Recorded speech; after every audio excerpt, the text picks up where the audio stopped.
Coucou les amis, donc j'ai publié il n'y a pas longtemps une vidéo sur les actes symboliques. Donc là c'est officiel, je suis vraiment fan parce que il y a quelques temps, sans mettre de mots dessus en fait, je me suis dit je vais faire ça et ça va certainement m'aider. J'ai fait un acte symbolique très très fort pour me libérer de quelque chose du passé et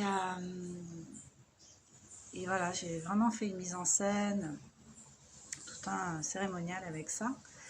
J'étais toute seule et ça m'a... je l'ai fait avec une telle force d'intention, je ne l'ai pas fait comme ça parce que je m'ennuyais, je l'ai fait pour me débarrasser de ça et pour finir avec ça, mais dans la bienveillance, dans l'amour. Donc du coup, j'ai fait ça et depuis, je sens vraiment qu'il y a eu un avant et un après. Voilà. Et depuis, je continue à lire ce livre qui est truffé d'anecdotes. Donc l'idée, de s'en inspirer, mais on peut aussi stimuler sa propre imagination, sa créativité, ce qui résonne en soi pour soi, par rapport à soi, et s'inventer des actes symboliques, hein, c'est ce que j'ai fait. Et là aujourd'hui, je suis tombée sur un chapitre qui dit comment l'appliquer aujourd'hui. Donc ça c'est global, c'est général, c'est pour tout le monde. Le soir, avant de vous endormir, relaxez-vous et repassez en mémoire les événements de votre journée scène par scène, et ce dans l'ordre chronologique. Vous allez remarquer une somme de petits faits accumulés, généralement passés inaperçus.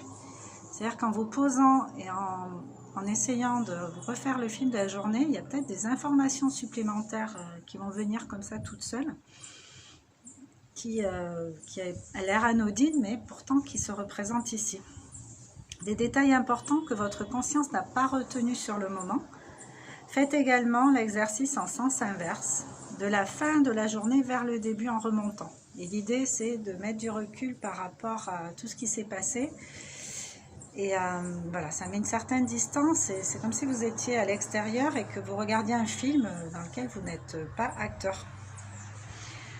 Donc, s'il se fait régulier, ce processus d'observation vous permettra de prendre des décisions après avoir étudié les signes émis par le réel. Donc, l'ensemble de faits, d'éléments à l'extérieur. Un acte symbolique, prenez exemple sur le célèbre Aristote Onassis, qui, toujours attentif aux signes, choisissait d'embaucher une nouvelle secrétaire quand il faisait beau, quand les conditions... quand sa journée avait bien démarré en fait, et qu'il y avait un certain nombre de conditions avantageuses. Voilà, donc ça c'est ce qu'on appelle les signes offerts par le réel. C'est-à-dire